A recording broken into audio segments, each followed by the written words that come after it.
இன்றைக்கி உருளைக்கிழங்கு ஃப்ரை பண்ண போகிறோம். அதுக்கு தேவையான பொருள் பல்லாரி, ஒரு பெரிய பல்லாரி, ஒரு 4-5 உருளைக்கிழங்கு அவிச்சு தொளி உரித்து வெட்டி வச்சுருக்கேன். மஞ்சப்பொடி, மிளகாத்தப்பொடி, உப்பு, காயப்பொடி, கடுகு, கொஞ்சம் தேங்காய், கொஞ்சம் கருவேப்பிலை, அவ்வளோதான். இப்போ எப்படி செய்யலான்னு பார்க்கலாம். ஒரு சட்டி காய வச்சு எண்ணெய் ஒரு 4 ஸ்பூன் ஊற்றிருக்கேன். இப்போ கடுகு போட்டுக்கலாம். கடுகு உளுந்து பருப்பு போட்டுக்கலாம். கடுகு உளுந்து பருப்பு நல்லா வெடிக்குது. வெடித்த உடனே பல்லாரி போட்டுக்கலாம். ரொம்ப ஈஸி இது சொல்லுறது. ரசத்துக்கு, சாம்பாருக்கெலாம் நல்லாயிருக்கும்.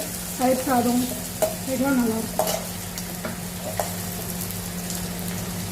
வெங்காயம் கொஞ்சம் பாதி வதங்கிட்டு இப்போ கொஞ்சம் கருவேப்பிலை போட்டுக்கலாம். இது மிளகாத்தப்பொடி, மஞ்சள் பொடி, உப்பு, காயப்பொடி போட்டுக்கலாம். போட்டு நல்லா வதங்கணும். வதங்கினோடனே உருளைக்கிழங்கு உடுத்து வச்சுருக்கேன், அதை போட்டுக்கலாம்.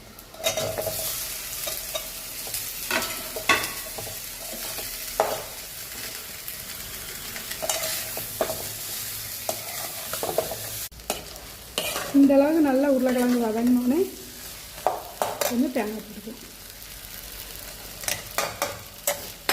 அவ்வளோதான், உருளைக்கிழங்கு ஃப்ரை ரெடி.